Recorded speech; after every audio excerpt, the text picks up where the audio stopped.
My HP Spectre 15 is back from repair after 3 months after initially I got the confirmation for the repair. Now, I did have a lot of issues with HP and repairs in the past.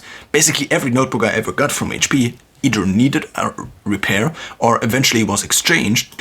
But at the same time, if I now upgrade, and I'm considering already upgrading to the next Spectre, probably at some point in time at least, I probably will get an HP again. Why? Because HP is the only company that offers these devices I want to have at an affordable price. Dell also offers similar devices, but usually at a higher price point. And the same is true for Microsoft and the Surface Book.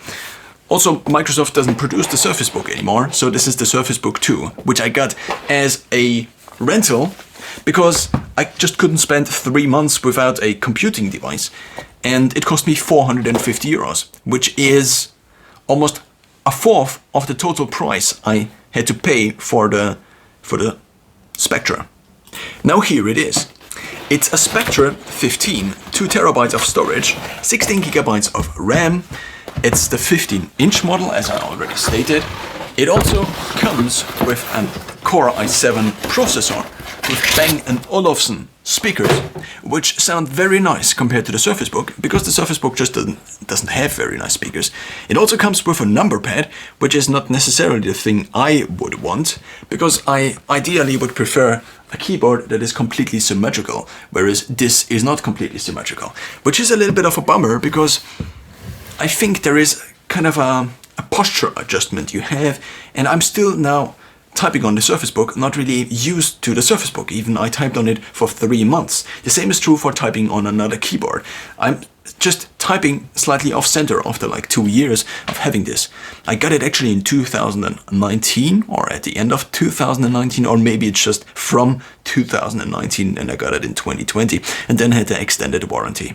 So now let's take a look at it. There were a few issues with this device, and the main issue was that it produced a fan noise that was unbearable. Unbearable!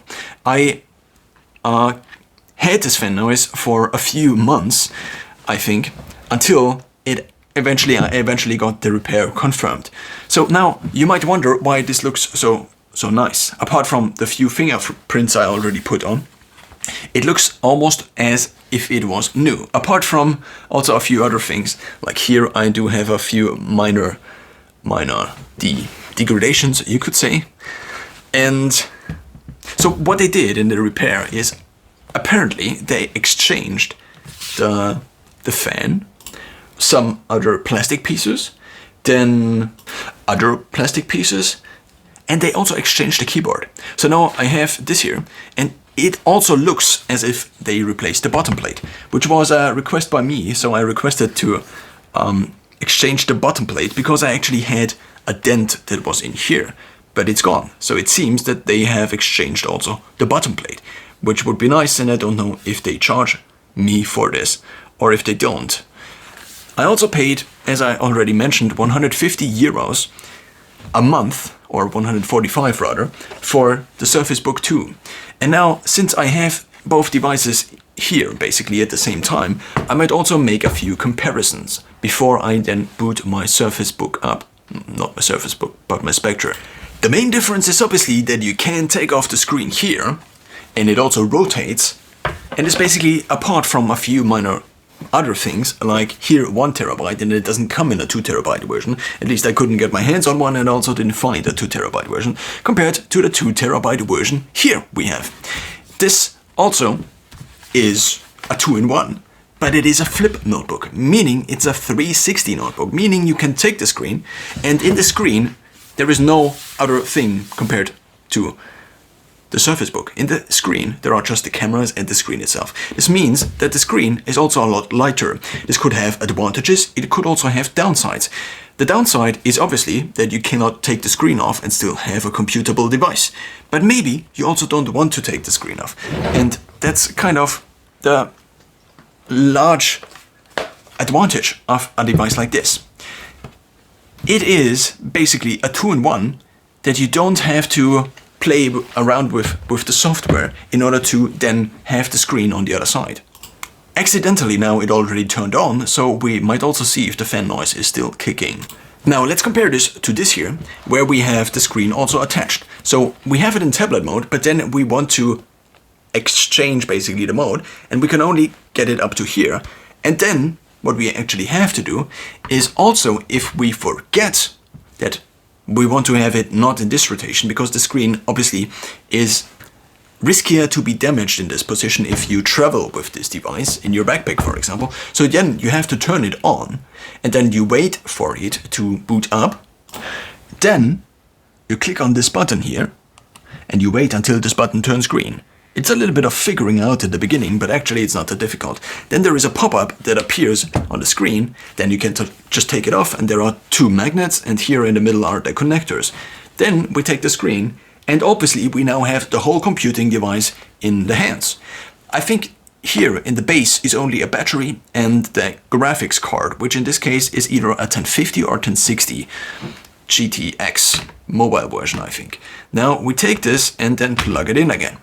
Now here is again something else. Because there is basically almost all of the computing power in here, it is very heavy. So now if you have it in the library, for example, and you actually want to put it up somewhere on a stand, then this might be something that is not as stable, because the actual point of, so the middle point of gravitation, whatever you call this, is kind of in the middle here, which is not that nice, because it basically is at the chance of tipping over. If you have it like a little bit elevated, then it might just tip over, basically. Something else to discuss is also that obviously we have this crease here, which is due to the design of the hinge.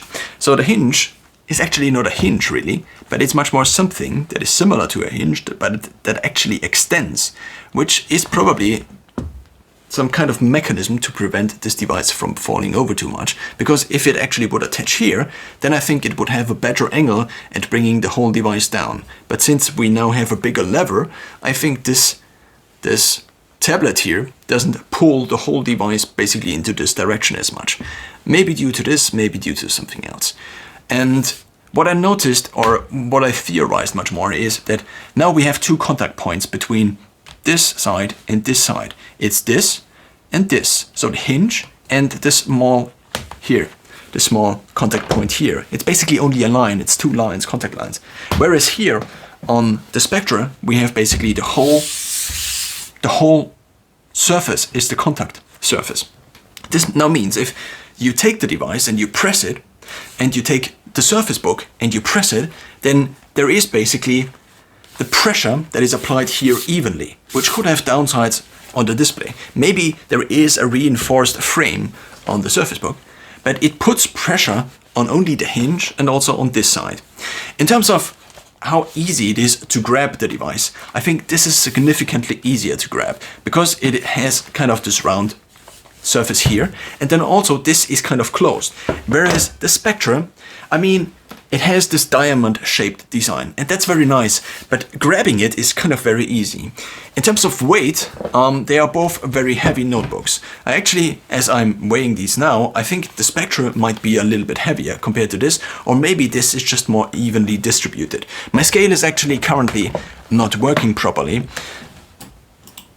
According to a quick search, the Spectre comes in at 2.1 kilograms, and the Surface Book 2 comes in at 4.2 pounds, which nobody knows what it actually weighs, so it's 1.9 kilograms. Here's an idea. Wouldn't it be nice if we use the same units throughout the world? A big benefit to now the Surface Book is that it has an additional camera.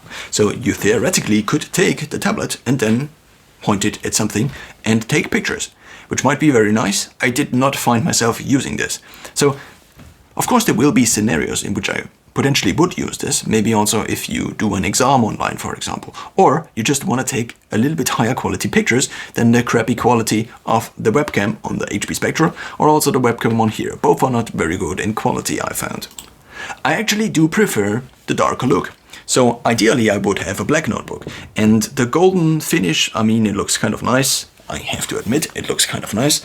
And, well, it is not really black, it is blue. For this reason, I also prefer basically the look when I actually have the tape attached. So now it says, hello, welcome to this here. And seemingly here, there is nothing going on at this point in time. So I have to now set up the Spectre again. And if we now take a look at this here, and we also now take a look at what it looks like on here, if we actually have an image or something like this, then what we can see is two differences. This is 3 by 2, whereas this is 16 by 9. Both have advantages and disadvantages. The advantage of this is that it is more like a DNA4 paper, kind of. But I also think DNA4 papers are actually more similar to this. So the problem again with the Surface Book is, even though the screen obviously is 3 by 2, the device itself again comes in at basically a different form factor because of the hinge, probably, maybe. Now, the Surface Book 2 is significantly shorter, even though both sport 15-inch, it's not shorter, it's just, the footprint is just smaller, as you can see here. The Spectre is a little bit taller, and both are sporting kind of the same width. Now, in terms of depth, you can actually see that the Spectre obviously is a lot slimmer. Why? Because there is no air in between. And this is also kind of very nice if you actually want to put it in a backpack, because this is just a smaller footprint altogether. What is also kind of nice about the Spectre is, even though aesthetically I do prefer symmetry, there is kind of a handle on here, which is this here is going down. The width on the bottom plate is going down, which means you can take it here and have most of the weight basically in your hand, or at least more of the weight. But you can also take it here, and then you just are more on a balancing job. But you can still grab it here better because it actually is rounded, as you can see here. Now, in terms of the port selection, we also have a little bit of better ports, potentially. It's actually kind of a equal situation, I would say. So we have the charger, the Microsoft Safe charger, or whatever it is called. Then we have no Thunderbolt, only USB 3.1, I think. I also did a review or unboxing where I had the exact specifications up already. So I also might make an actual comparison of these two devices. This is kind of just the unpacking for me, and I'm just comparing this for myself. And also, because maybe I have to send this off sooner or later, we do have a full-sized SD card slot, and we also have two additional USB-As. We only get one USB-A on the Spectre, which might be enough, but it also might not be enough. If you still are working with normal USB sticks, and I find myself, sometimes I do have to do this, then, well, and there is also what I forgot is there is an audio jack, obviously, that is on the device, actually on the right side. It has to be on the tablet, because otherwise if you unplug the tablet, then you don't have an audio. Now, on the Spectre it is here. We also have a HDMI port, which is very convenient because it is actually in here. I do have one of the latest USB-C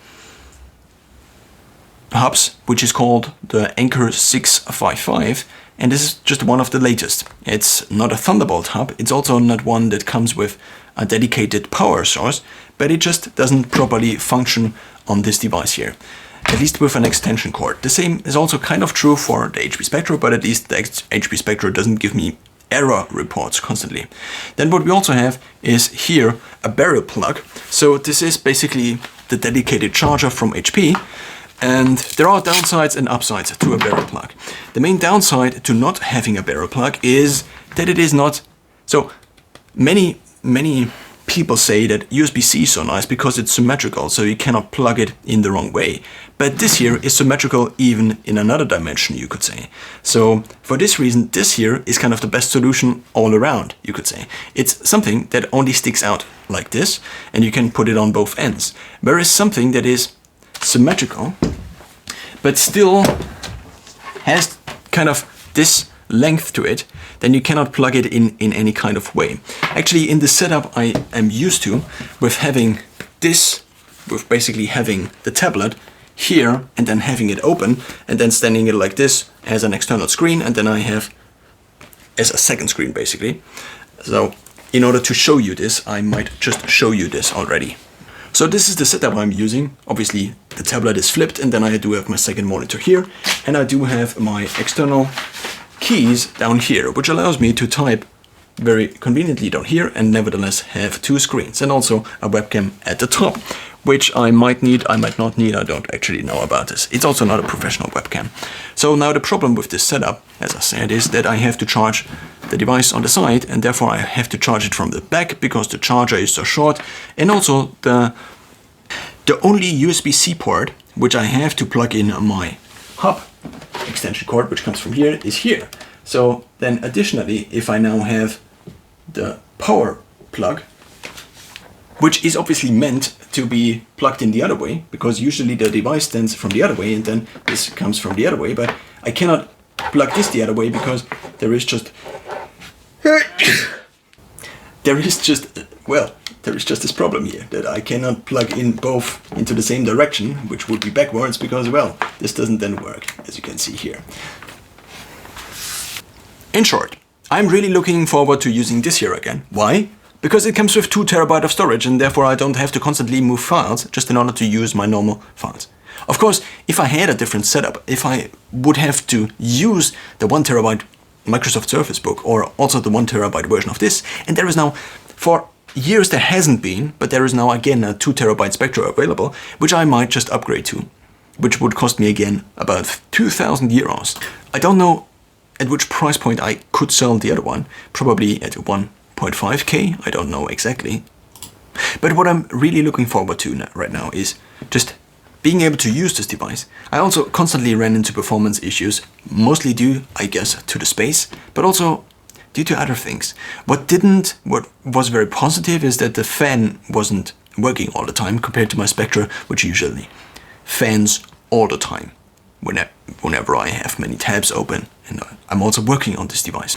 But the main part I am looking forward to is coming home, taking this out of my backpack, then flipping it around, and just being able to put it like this, and then taking the device, putting it here.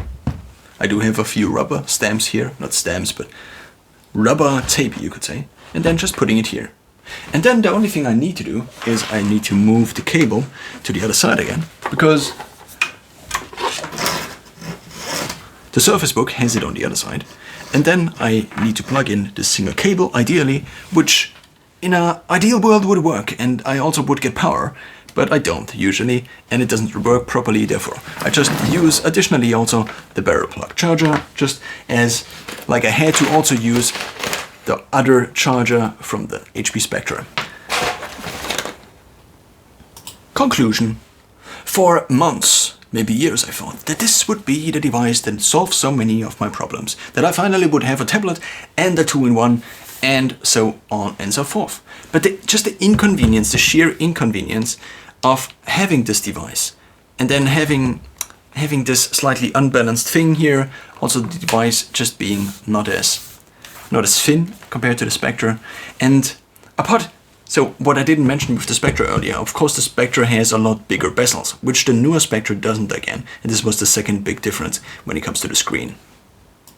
The screen ratio I prefer actually 3:2, because it is just better for many programs, I think, to have kind of a little bit of a higher window, because I usually use at least 2 different programs at the same time, or often I use 2 different programs at the same time, and if the screen aspect ratio is then just a little bit higher, this allows you to just access these programs more efficiently, because you don't actually want to have width in many programs. Often height is a little bit better. Very conveniently, I think the newer Spectre also has a 3:2 aspect ratio, or at least 16:10, which is a little bit higher compared to the older Spectre. As I'm looking at the Spectre, the screen bezels here are already quite noticeable. But what is mostly for me noticeable is that I now can send this spec here, and this means I don't have to pay another 145 euros for another month of rental, which is quite a little bit of money, compared to just having a notebook, which I already bought years ago, which doesn't cost me any active money. In conclusion, I am very happy that I now can send this device back, And I probably also won't look into the surfaces anymore, because I just realized that probably I don't really need a tablet. What I'm also currently now thinking is that I also haven't tried this already, but I thought about a 2-in-1. A possible scenario for a 2-in-1 in the past was that I would use it in order to play piano, for example, and then I could just use the device and put it on my piano. With the Spectre, with the 2.1 kilograms, this was, and also with the 2,000 euros I had invested, it was just a little bit too risky. With this device, even though it costs basically the same, even more, even like 30% or 50% more, because this came in at around 3,000 originally, you can take off the screen and then you have a tablet, and then you can put basically half of the notebook onto your piano sheet holder, which then allows you to read piano notes, which is something I didn't try yet. I think in an ideal world, I could have a 2-in-1, that is my main notebook, that has an attached screen, but I would also have a tablet that is very high powered, which I would have to spend no time syncing, which always had kind of the newest pictures from my phone and my notebook, which I then could just use to show in videos, like this here. I also did one video about Neuralink actually, where I showed screenshots from my phone from a presentation, and I used the Surface Book in order to display and discuss it, which was very convenient, but I can do the same basically with my HP Spectre. It is just a little bit more inconvenient because it is double the weight, approximately, in the tablet format.